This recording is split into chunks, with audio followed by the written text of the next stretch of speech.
Are the Buffalo Bills in for a massive regression after trading Stefon Diggs to the Houston Texans? We talk about that and so much more coming up next in this episode of Locked On NFL. You are Locked On NFL, your daily NFL podcast. Part of the Locked On Podcast Network, your team every day.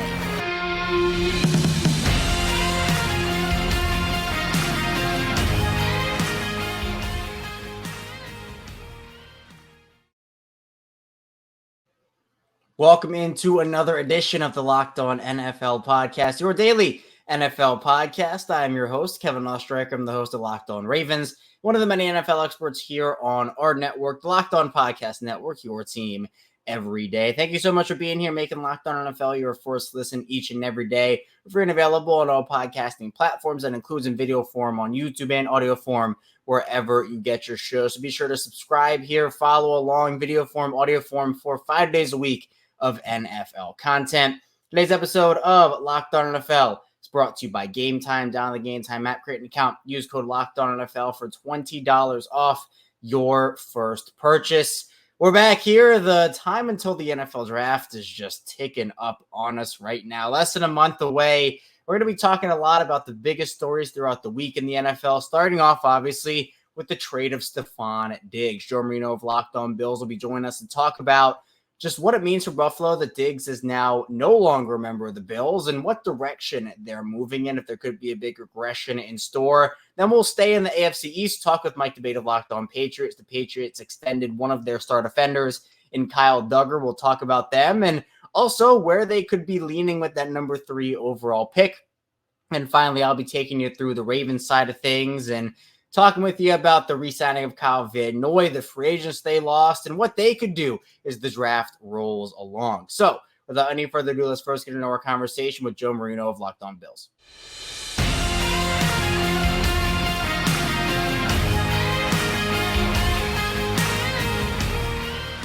The big news of the last week is the Buffalo Bills have officially moved on from Stefon Diggs. They trade him to the Houston Texans in exchange, a second-round pick in 2025 coming back way of the Minnesota Vikings. Here to talk about that move with me is Joe Marino, the host of Locked On Bills. And Joe, I think that with Stefon Diggs, a lot of people understand. They've seen the Twitter drama and they understand he's still a really good receiver.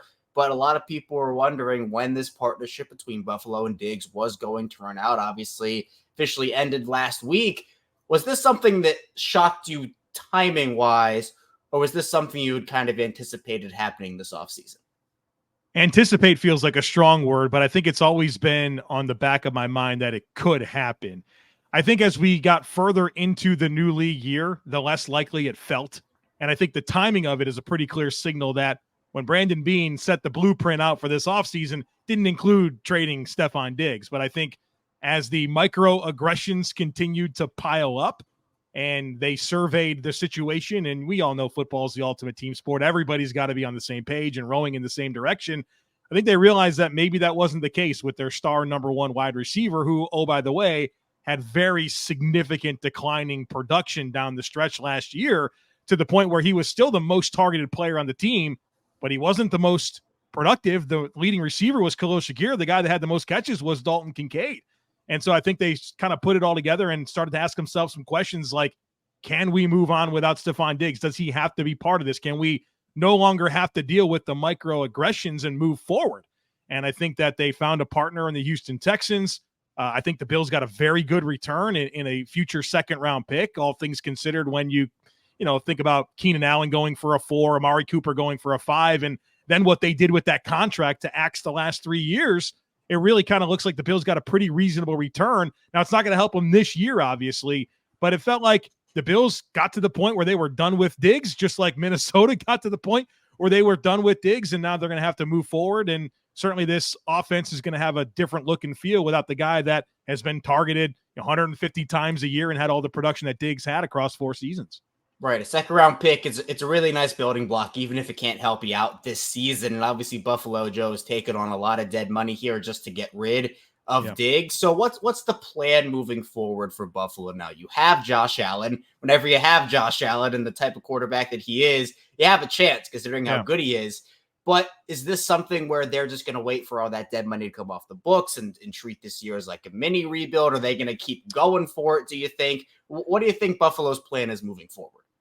Well, I think it's pretty obvious to look at the moves that they made this offseason and recognize that they're, of course, a team that's a contender given their quarterback, but also a team at the same time that is in transition. Look, the Bills have had a really good run. They are the only team in the NFL, not named the Kansas City Chiefs, that have won a playoff game in each of the last 4 years. They've won their division each of the last 4 years. They've won a lot of games.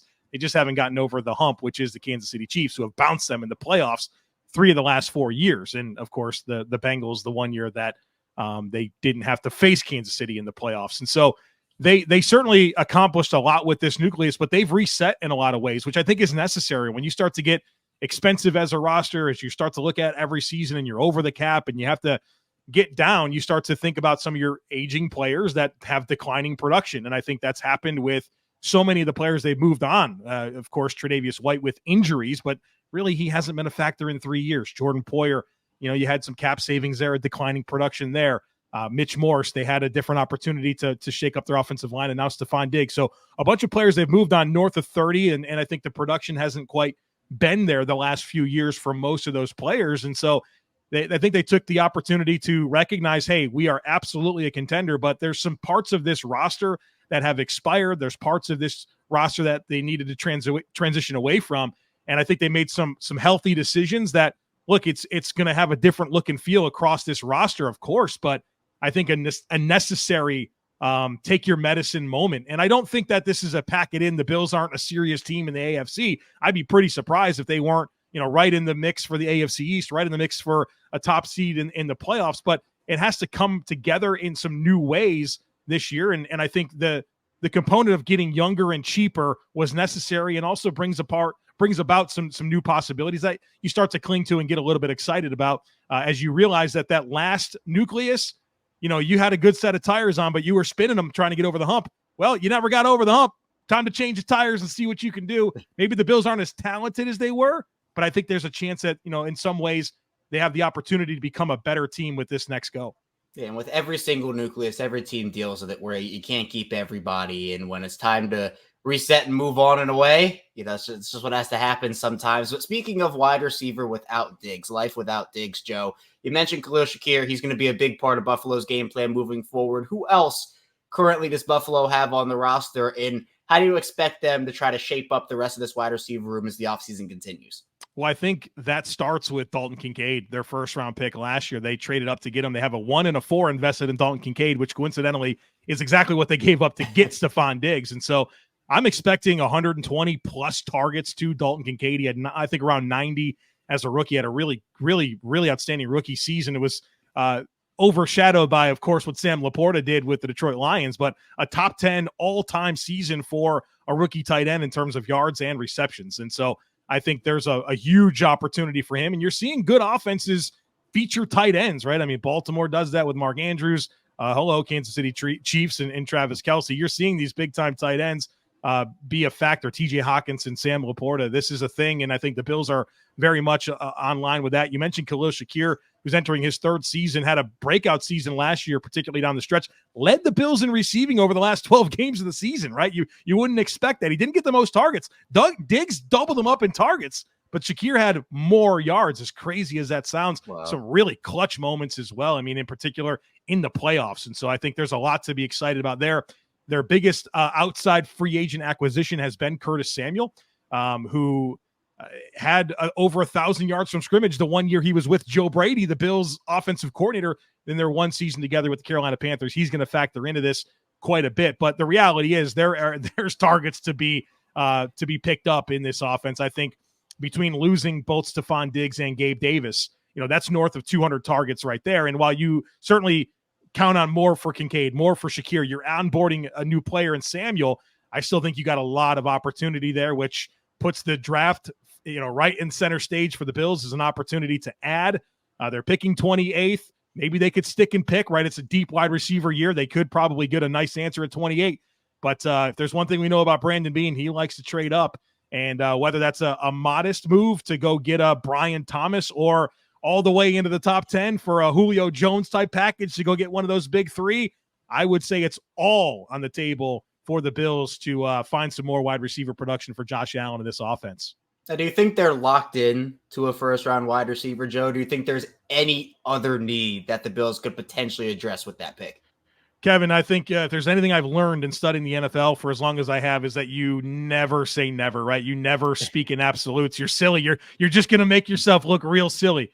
However, I think it's more likely. It's the highest probability, I think, that the Bills do invest their first-round pick in a wide receiver, but they could take advantage of the strength of this draft, and maybe there's a defensive lineman that they like that's available, and they don't want to give up a bunch of assets to go move up, and they'd like some of their options that they could potentially pick, in the second round. So I think it's all on the table, but more likely than not, I'm expecting a wide receiver in the first round, and there's a big part of me that expects that to be in the form of a trade up the board. Joe with some great insight there. And of course, for more on Joe and the Bills, be sure to check out Joe over at the Locked On Bills podcast, part of the Locked On Podcast Network, your team every day. Coming up with the second part of the show, I'll be talking with Mike Debate of Locked On Patriots about Kyle Duggar and more. Stay tuned. We'll have to get to on Locked On NFL.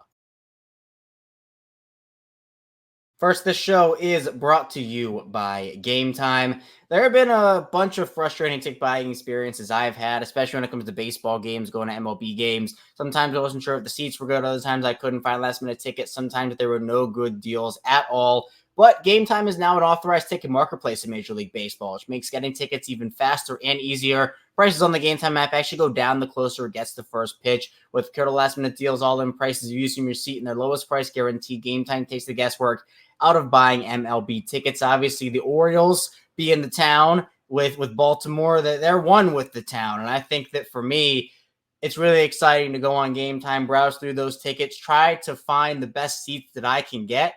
And that includes the fact that Gametime has a bunch of good deals, but it's also a great experience buying MLB tickets with Gametime. And for the app, they have last-minute deals, flash deals, zone deals, all-in pricing, seat views as well. The seat views are my favorite. You can get a panoramic view from your seat in the app before you buy. Take the guess we're going to buy tickets with Gametime down the Gametime app. Create an account. Use code LOCKEDONNFL for $20 off your first purchase. Terms apply again. Create an account. Redeem code LOCKEDONNFL. Spelled LOCKEDONNFL for $20 off.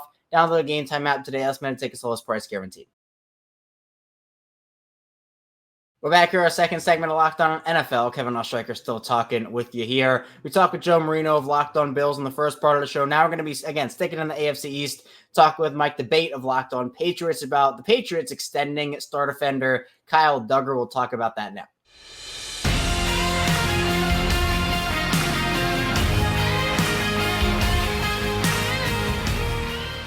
The New England Patriots have a busy few weeks as they're preparing for the 2024 NFL Draft, but that doesn't mean the draft is the only thing that they're looking forward to and the only way that they can keep or just add talent to their roster. Kyle Duggar, Patriots star safety, back in New England, a big extension. Here to talk about that with me of Locked On Patriots, it's Mike Debate. Mike, I appreciate you hopping on, giving me some time here. The Patriots, they love Kyle Duggar. I think everybody knows that he is one of the favorites in New England. It's a 4-year extension, base value of $58 million. Now that goes up to $66 million, 32.5 guaranteed. What are your thoughts on the timing of this deal? And then what are your thoughts on the compensation the Patriots actually gave Duggar? Are you happy with the deal? Yeah, I think if you're a Patriots fan, you have to be happy with this deal, both with the compensation and the timing of it. Look, bottom line, New England placed the transition tag on Kyle Duggar because they were interested in keeping him in the fold. It wasn't just to keep him from reaching the open market. The Patriots could have simply tagged him with the franchise tag and said, you know what, we're going to bring you back at 1 year, and then you're going to get your opportunity to go and to ball out next year and get that big opportunity. Patriots chose the transition tag here, and I think they did that in order to save themselves a little bit of cap space so that way they could go out and potentially upgrade the roster. I think what they wanted to do was read the market, and I think both Kyle and the Patriots had a little bit of an understanding that once that first wave of free agency crashed against the shore and maybe ebbed back out into the ocean a little bit, gave the Patriots an opportunity to kind of get their bearings, I think that's when both sides started to come together once again and say, okay, maybe it wasn't such a great move for us to tag you with the transition tag. Maybe you didn't like it all that much, but you know what? We're going to make it worth your while, and the Patriots certainly did that, giving Kyle Duggar an average annual value of $14.5 million. It's a good deal for Kyle. It's a good deal for the Patriots. And bottom line, they've got the guy that can be an anchor in their defensive backfield for a number of years to come. If I'm a Patriots fan, I'm considering this a win-win all the way around. Absolutely. I think it is too. And just because of the player Duggar is, first and foremost, this is a guy who's kind of been a Swiss Army knife in that Patriots defense and fits really seamlessly with what they've wanted to do. And I think what they want to continue to do. Mike, who is Kyle Duggar? For maybe those who aren't as familiar with his game, maybe from outside New England, why is this such an important move for them? Well, Kyle Duggar is one of the Patriots' most reliable defenders. He's one of their most durable. He stays on the field, but most importantly, what he brings on the field, Kevin, is results. Since 2021, Kyle, in terms of all safeties in the NFL, ranks second in tackles for loss for no gain with 24.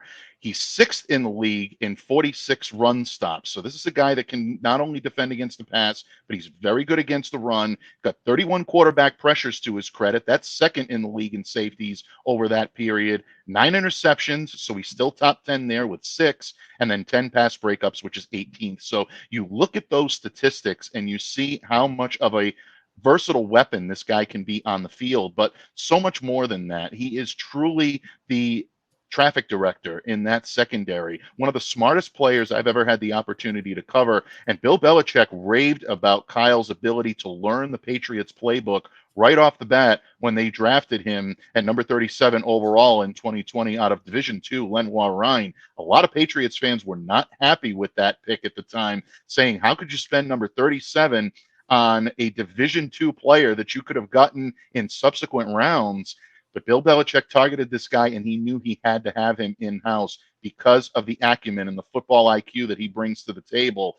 It's not an easy playbook to learn in New England. Just because Bill Belichick is no longer the head coach doesn't mean that guys like Gerard Mayo, DeMarcus Covington, the new defensive coordinator, and the safeties coach, Brian Belichick, along with the cornerbacks coach, Mike Pellegrino, are going to use a lot of those same concepts. Makes the job a lot easier when you have someone as smart as Kyle Duggar in that backfield.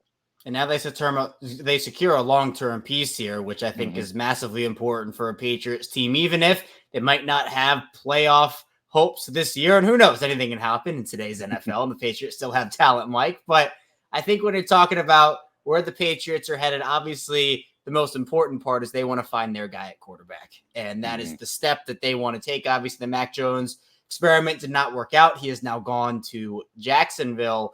But you have an opportunity. The Patriots have a high draft pick, a top 5 pick they can use and take one of these quarterbacks that a lot of organizations are seemingly falling in love with. Now, I personally might be shocked if the Patriots didn't take a quarterback. I know you might be as well. But obviously, these guys not named Caleb Williams because obviously the writing's on the wall. He's going to Chicago. Is there any inkling that you have the Patriots maybe might like a Jaden Daniels or a Drake May, or maybe even a JJ McCarthy, whose name has seen just burst up draft boards?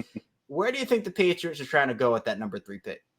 Now, I don't think you can discount any of those names that you mentioned, with the exception of Caleb Williams, obviously, who is going to Chicago. But look, the Patriots are doing their due diligence on all 3 of those quarterbacks. Drake May was in town on Friday for a top 30 visit.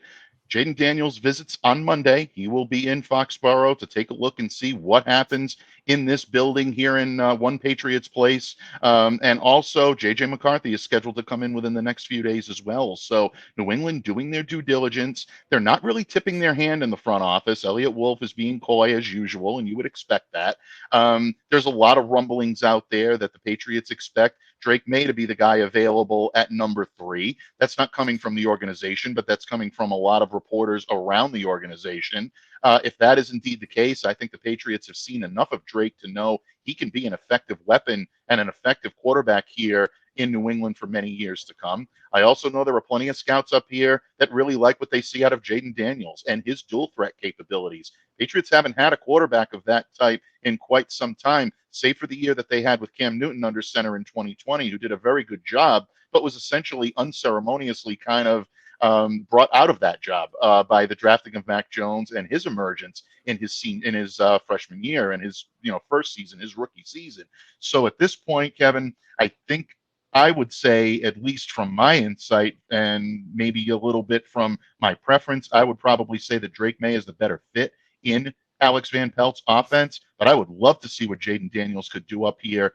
And I would close with this, and I would say with the Patriots fans and the media alike to not just simply throw away these recent reports that the Patriots have an interest in J.J. McCarthy. I don't believe they're going to take him at 3. But if the Patriots decide that they want to maximize their draft capital, trade down a little bit, and McCarthy is still sitting there, right after these reports came out, I reached out to a friend of mine who's an NFL scout, and he immediately said, I would not discount rumors of Elliott Wolf being interested in J.J. McCarthy as smoke and mirrors.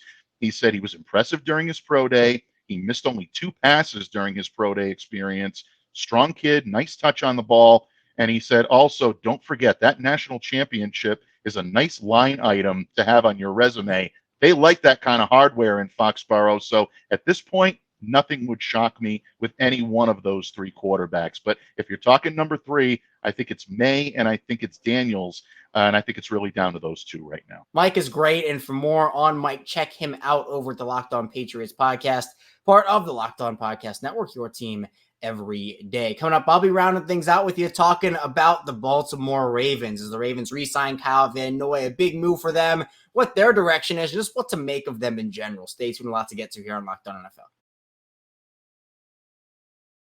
First, this show is sponsored by BetterHelp. What's the first thing you'd do if you had an extra hour in your day? Would you go for a run? Would you take a nap, read a book, show up for a friend? A lot of us spend our lives wishing we had more time. The question is, time for what? If time is unlimited, how would you use it? The best way to squeeze that special thing into your schedule is to know what's important to you and make it a priority. Therapy can help you find what matters to you so you can do more of it. Therapy has so many different benefits, whether it's learning positive coping skills, how to set boundaries. It can empower you to become the best version of yourself. And isn't just for those who've experienced major trauma, it's for everyone. If you're thinking of starting therapy, give BetterHelp a try. It's entirely online, designed to be convenient, flexible, and suited to your schedule. All you have to do is fill out a brief questionnaire to get matched with a licensed therapist and switch therapists anytime for no additional charge. Learn to make time for what makes you happy with BetterHelp. Visit BetterHelp.com/lockedon today to get 10% off your first month. That's BetterHelp, HELP.com/lockedon. We're back here rounding out Locked On NFL. Kevin Oestreicher still here with you. Thank you so much, as always, for tuning in today and making Locked On NFL your first listen each and every day. Again, 5 days a week of NFL content, Monday through Friday. So be sure to subscribe and like the video in video form, also in audio form. Follow along wherever you like to listen to your podcast. So Apple Podcasts, Spotify, the whole 9 yards there. Now, I'm going to be rounding out this final part of the show by talking about the Ravens, as I am the host of Locked On Ravens. And Baltimore made a big move last week, and that was the re-signing of Kyle Van Noy. Now, a lot of people in Baltimore were freaking out a little bit now about a lot of different things, honestly, but specifically about the edge position.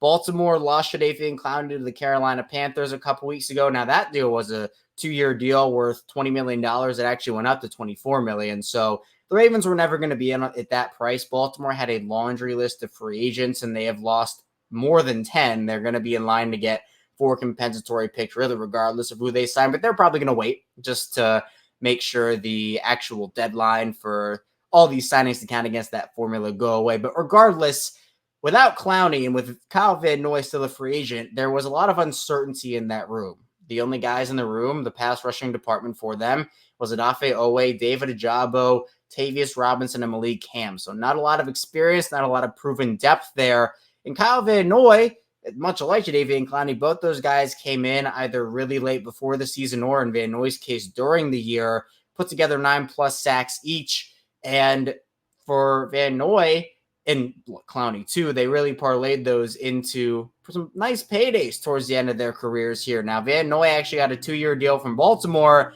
$9 million deal, and also there's $1 million worth of incentives in each season. So I think it's a great deal for both sides. The 4.5 annually is more so along the lines of what the Ravens could afford here. We know Lamar Jackson being signed to his contract, and just the way that teams have to kind of adjust their spending and adjust the way their rosters are built when they do sign these quarterbacks, these big deals. The Ravens are going through that right now, right? They can't go and make a Stefon Diggs trade or go trade for Keenan Allen or go trade for a guy like L'Jarius Sneed and sign a Calvin Ridley, right? Lamar's not on a rookie deal anymore. And we've had a bunch of conversations over on Locked On Ravens about how Baltimore messed up offensively when Lamar was on his rookie deal, but that ship has sailed. So now the Ravens have to hit on their veteran signings and be very good in that department, which Eric DeCosta was last year. Also, you got to hit on your draft picks. So Baltimore currently has 9 draft picks, and I expect for the Ravens, they're going to maybe even try to get more, try to hold tight onto those because Eric DeCosta loves his swings there. But then it's almost like a what do you make about the team because they've lost a ton of talent. And this isn't all, not hating anything of that nature, but they have only really added Derrick Henry to the fold in terms of outside addition. So they've brought back guys like Justin Madubuike and Arthur Millette and Kyle Van Noy, etc.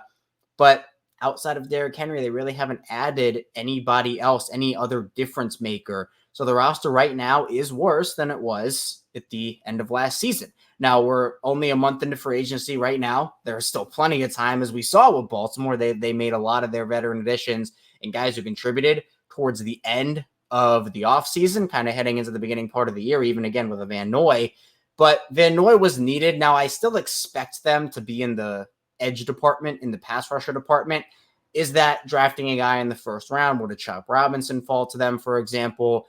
Is it going out there and signing a guy like a Bud Dupree? Are they going to try to find their next Kyle Van Noy or Jadeveon Clowney as the offseason goes on? Or could it be a trade? Matt Judon has been a name that's, there have been no rumors about it, but everybody kind of looks at the potential available options and says it's kind of like, yeah, that makes sense. Judon's cap hit would only be about $6 or $7 million. He's familiar with Baltimore last year of his deal with New England right now. And the Patriots, we talked to Mike about it in the second part of the show. Where are they going, essentially? When are they going to be able to compete? Judon is over 30 years old. Might make sense for him to go to more of a win-now team. So those are all the types of things that could be going on when it comes to the Ravens. Now, they're a team that made the AFC Championship. In my opinion, they were the best team in the NFL last season in the regular season. Obviously, the playoffs is what matters, so don't really get an award for being the best regular season team. What matters is what happens in the playoffs. They do have to get over that hump. They did progress forward by advancing to the AFC Championship game for the first time since the 2012-2013 season. But again, Lamar is 27 years old. He's going into year 7, which is crazy to think about. And at this point, there's still a bunch of holes to fill on that roster. They have plugged up some, but in terms of another edge rusher to replace Jadeveon Clowney, are they going to just try to work with what's already on the roster and promote some of these guys, especially on the offensive line, where they are currently down 3 starters? 2 of their starters went to the Jets, one in a trade, one in free agency, and another, Kevin Zeitler, signed with the Lions. So they are going to have some work to do, but that's the good part, where the draft is right around the corner. Free agency is going to be still months and months and months before the start of the season starts. So Baltimore still has time, and I'm really curious to see how it all plays out for them in the coming weeks and months. That's all I have here today, though, on Locked On NFL. And for more on my work, if you want to check out some Ravens news, check me out over at the Locked On Ravens podcast, part of Locked On Podcast Network, your team every day. But here on Locked On NFL, we'll be right back here tomorrow with your Tuesday hosts. Stay tuned for that. We'll see you right back here tomorrow on Locked On NFL.